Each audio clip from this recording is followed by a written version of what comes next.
Hi guys, I'm standing up. This is a really big deal. This is the first time I've recorded a YouTube video standing up. So today I have another video for you, and this is about 5 speaking habits of natives. These are things that we do very naturally in speaking, and they make you sound much more approachable, friendly, chatty, less formal, all of that good stuff. If you start using these, you'll definitely sound a lot more natural. As usual, going to be teaching you the modern received pronunciation accent, which is the accent I speak with, but I'm not saying that all the other accents are wrong. I absolutely love accents, and if you want to change your accent, that's up to you. So let's get started with the secrets of the native way of speaking. Number 1, contractions. Now, we like to make things easier. We try to contract things as much as we can to condense them, make things shorter, easier to say, with more flow. I've talked about flow a lot. I seem to have said the word flow about 100 times in the last 3 videos. So we don't say will not, we say won't. Okay, will not sounds really will not, it sounds quite sort of urgent and strict and over the top and too much. So make sure you say won't instead of will not. Now, there are other contractions that I'll tell you at a later date. An example, we won't be able to make it on Saturday. I'm really sorry. Now, that's also an example of how we say no or how we decline an invitation in English. And what you will learn about British culture is that we have a big problem with saying no, and we say no in a variety of different ways. I'm going to make a video about that because I think that's quite a good idea. Number 2 is we love the verb have. We use have for everything. Along with get, it's probably the most important verb in speaking. So we have a shower, we have a bath, we have a holiday, we have breakfast, lunch, dinner, a coffee, a cup of tea. We even have an X-ray. So have fun and use have more in your speaking. Number 3. Now, this is a bit strange, but it's absolutely true. We don't say one of something. We just say a. Now, if you remember my video about the magic sound, we don't say a, so pronounce it as a. Now, an example of this would be if you're ordering a coffee, we don't say, I would like 1 coffee, please. We say, I would like a coffee, please. The other day, I taught a lesson for an hour and a half, not 1 hour and a half. Okay, 1 just sounds a bit sort of abrupt and harsh in the sentence. So if you need to say 1 of something, don't say 1, just say a or a. Okay, strange one, I know, but it's what we do, I promise you. Number 4 is one of my favourites.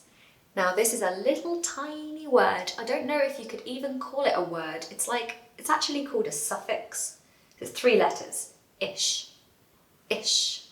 The pronunciation is like the word fish without the F, okay? Ish. And this means approximately, somewhat, around that, okay? I'll give you an example. Tonight I will see you at 9ish. That means around 9, not 9 sharp. No, around 9, maybe 10 past 9, 5 past 9, 10 to 9 perhaps. So it's really useful. It always comes at the end, so 9ish. You can also use it for colours. The colour of my mum's bedroom is greenish. It's not completely green, it's just greenish. So it's kind of like a bit of blue as well as green. So you mean approximately green. I use ish all the time. Try to use this little word to make yourself sound more natural. You can thank me later because it is very, very handy.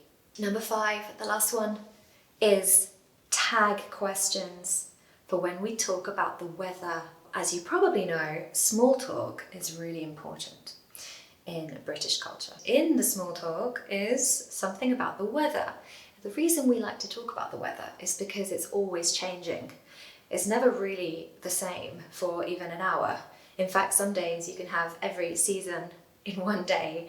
That's the reason why it's a kind of topic of interest in conversation. So We use tag questions when we're chatting, when we're talking, and that is a little question at the end of the sentence, which doesn't necessarily require an answer.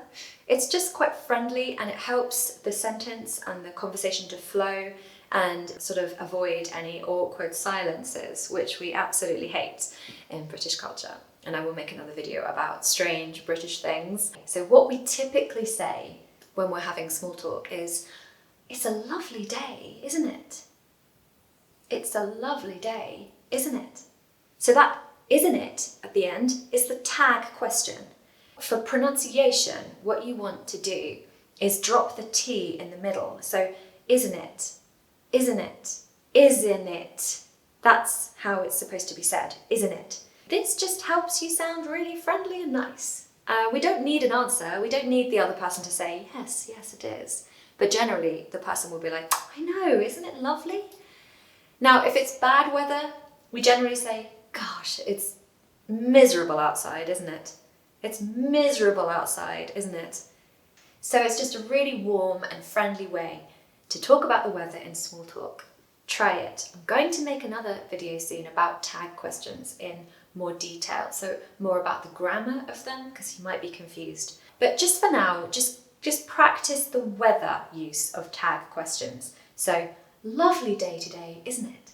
I hope you've enjoyed my new video of standing up and talking rather than sitting down. I will definitely make another video like this because I have much more to tell you about. As usual, if you liked it, let me know in the comments, and also you can hit the subscribe button and you can also follow me on Instagram. Thank you so much for watching, and I'll see you in the next video.